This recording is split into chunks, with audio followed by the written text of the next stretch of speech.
A few weeks ago, Finance Minister Tito Mboweni warned that his upcoming medium-term budget policy statement will not be popular. Some analysts are convinced that he was talking about tax on the super rich to be exact.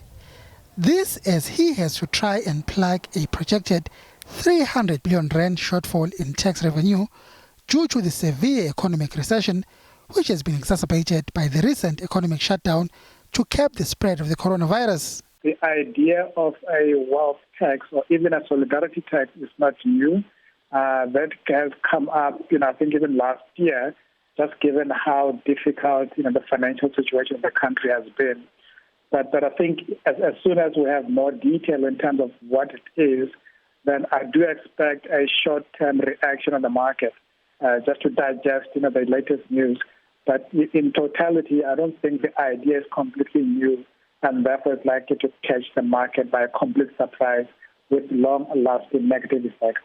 But with government continuing to lose billions of rand every year to rampant corruption and fruitless and wasteful expenditure, economists say a wealth tax will be a hard sell. Never mind corruption, never mind abuse, never mind overpricing of anything that government procures. Even PPEs, as we have seen, there are inflated prices because of the network of corruption and state capture. So if you're not dealing with those in a credible way, and within that context you want to introduce new tax just because you want to close the gap, it's going to be a hard sell. There is also the danger that introducing a wealth tax could drive the super rich out of the country. If it's not credible, if it's not within a context of a fiscal re-engineering of meaningful type, all those generators of future wealth are going to leave. If they can't be a structure, they will leave the destination. They will go to a place where they can own their wealth or more of their wealth and get better value from their taxes. So in effect, what it does, it chases away the engines of wealth. So you are left with those who can't generate enough wealth. So is a wealth tax a case of damned if you do and damned if you don't for the finance minister? Only time will tell. Bongani Muchwa, SABC News, Johannesburg. Well, for more on this story, we're now joined by economist Owen Nkomo, who's the Chief Executive Officer of the Inkunzi Wealth Group. He joins us via Zoom in Johannesburg. Always good to talk to you, my dear brother. Welcome to the program. Thank you, sir. Thank you for having me. All right. So what are your clients most worried about when it comes to this medium-term budget statement? The most important thing that people are worried about, because we've been talking to potentially the failure to implement budget controls or spending controls that, will see us, reduce the amount of unnecessary expenditure, because we've been seeing a lot of this over the past few years, or even up to a decade ago, Peter. We hope that money that's collected, as little as it is going to be used for priority projects that will deal with our current challenges. One of those particular problems is unemployment. The other one of those problems is the increasing debt in the country. We cannot continue to push up the debt to levels where it will become uncontrollable. We've got calls for debt to go to 81% of GDP, but we think that any failure to control the current finances that we have might see us hit 83% instead of the 81% that is currently envisaged.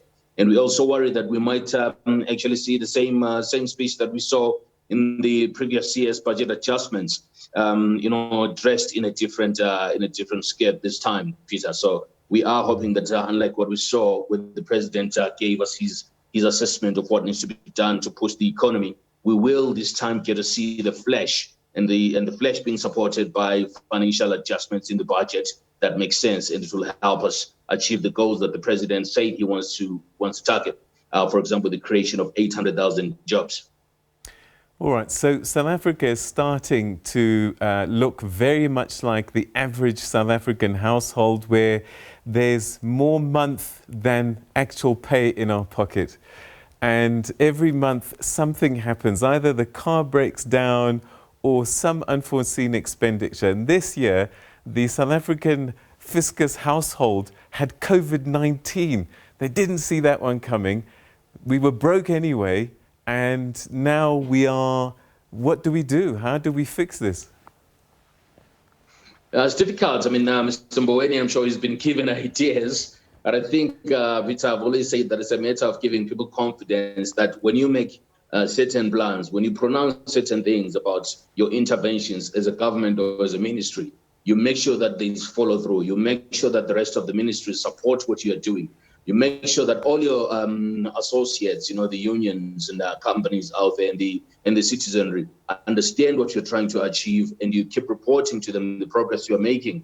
We make sure we're seeing decisive action in terms of fighting some of these challenges that are impeding us implementing these solutions. I guess the good news is that we are seeing the hawks start to go out there and implement some of the arrests that probably might in the long run change the behavior of some of the people that have been pointed out to be, boosting corruption in government and might be impeding our growth. So if we are saying this and we continue to be consistent around how we deal with crime in the country, I think we will be able to attract people to come and say, okay, look, the president and his team in cabinet are now serious about fighting crime. So it might be a chance to start taking out our pockets and start investing in the country, because that's what investors want. They want a safe country to invest in. And secondly, Peter, we want certainty that, when the government makes policies, the government will actually follow through with those policies. They'll put money to the table and they'll measure their success and they'll point out their failures, and then they'll try and find solutions to those. And if we do that, we'll be able to bring in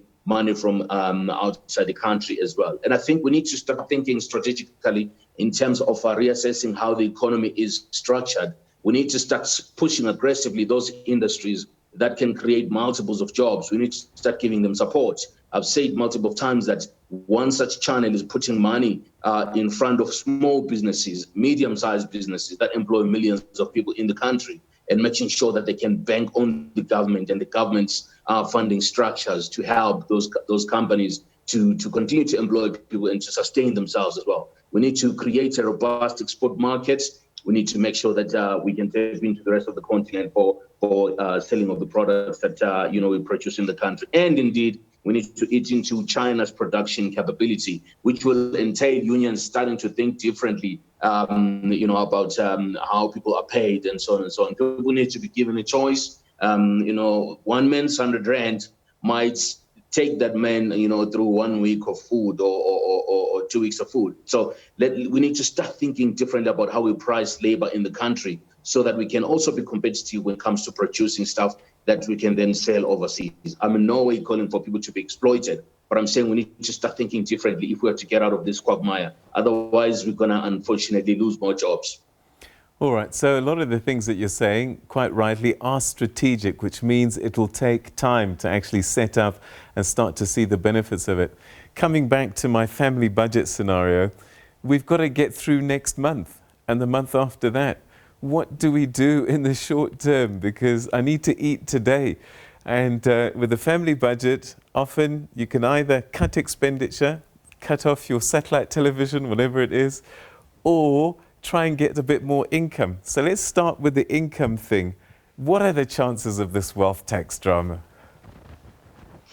Yeah, I was going to say, if you're worrying about the individual family side, I think the most important thing to do, Peter, is to pray. Just keep praying, praying that things get better. So when you talk about the wealth tax, I mean, it's one of those subjects that have been discussed before, where we're saying there's an uneven distribution of wealth in the country. And if there's uneven distribution of wealth in the country, you're going to have those people that are making multiples of millions. We've got directors of companies earning 20 million rands, getting 100 million rand bonuses. So the state looks at those people and says, by the way, this is the top 5% of South Africans that are earning these exorbitant salaries. And then the government might say, we need to have a look here and see if we can increase tax at that band. But I think that what that will do is actually potentially achieve an unintended consequence of some of the guys moving their executive teams out of the country and moving them out of the South African tax responsibility through dual citizenship arrangements. But I doubt that this will happen. It's been touted for a long time. I think it becomes unfair on the very few people that are actually taking care of the national budget. I think we need to be to have a holistic view on who's paying tax in the country and where else we can actually take up tax, if at all, because I really don't think there's anywhere that the government at the moment can push any tax numbers on the upside, given the current environment that we're in. And if the government does do that, I hope that it can do it only for a limited period of time, because it will just disenfranchise people. Peter, in other countries, when they face challenges like we're facing, the government being trusted by its voters was allowed to spike up taxes and introduce austerity measures. But I don't think austerity measures are the answer in the country. Neither is overspending the answer in the country. Making sure that the little that we have in our budget is used properly and is used to drive up those sectors that can prop up the economy is the answer in my view.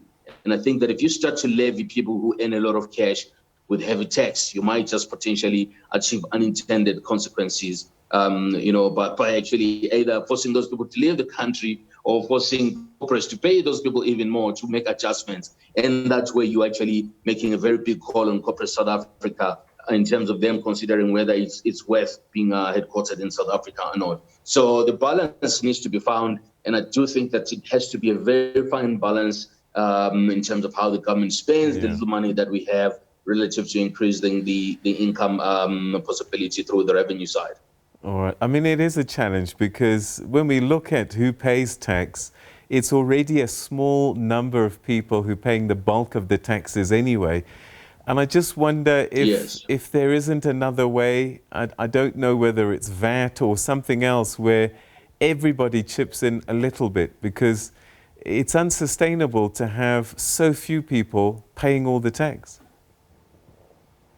Yeah, it's certainly unsustainable, as I said. Maybe you're seeing the 5% of the country taking responsibility for, the bulk of the people that earn even social grants, the 70 million recipients of the grant, which are actually the responsibility of the state. So the government definitely does have to include our parents and aunties and uncles who are unemployed in this mechanism of paying them social grants. But I think that the challenge we have is that the government is failing dismally to create a wider tax base.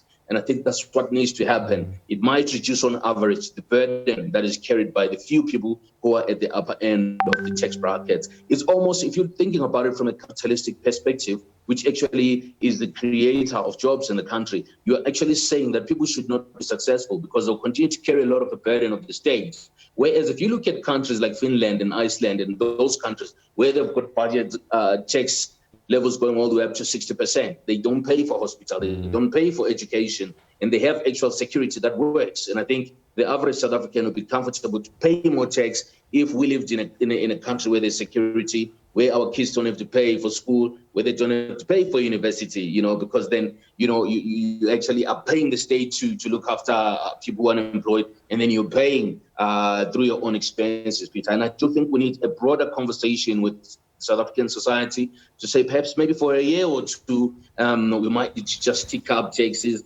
but just so we take care of some of the challenges we currently have. But after that, let's just make sure that any policies that the government puts on the table will just drive the economy to grow faster, and we reverse the tax increases that might be levied.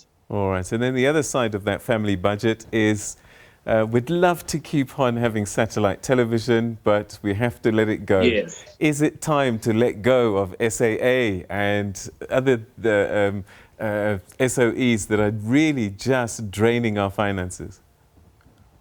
Yes, it is, in my view, Peter. It is. I've said it for a long time, and other people have argued the same as well.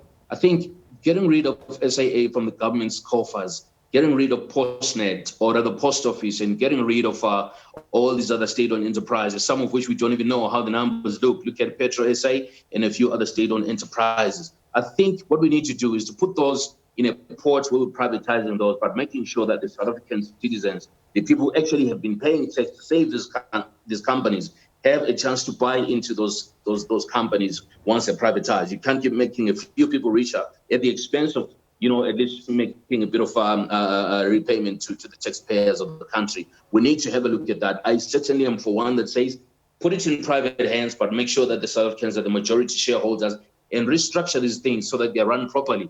Case in point is Telkom. It was privatized and it's doing really well. It's had its fair share of challenges, but I think these companies can certainly be run and be made to be profitable, Peter. And you know what it does? It will take away government's attention from these things and maybe take their attention into focusing on the key objectives of creating a fair society, a society where people have got a chance to get employed, a society where there's security, where we're fighting crime, we're fighting corruption. Because we can't keep debating whether or not SAA should be privatized. If you look at what's happening with the railway networks in the country, for example, whether they're looked after by PRASA or the National Railway, you know, we're just dumping money into things that are not going to give us any return. So I do think we need to privatize. So do away with the private subscriptions to Netflix and the like, and go with the public broadcaster for a while. All right, my dear brother, always good talking to you. And we'll chat again and see what Finance Minister Tito Mboweni has to say. Maybe he might have something to say about what he cooks that night. We don't know. We'll have to wait and see. Good night. Yeah, I think you should stay away from the ports. Thanks so much, Owen Nkomo. All right, Cheers. That's commentator on things economic, Owen Nkomo, talking to us about the situation with the mini budget statement that's going to be, in fact, we're not allowed to call it mini budget statement anymore, medium-term budget statement on Wednesday.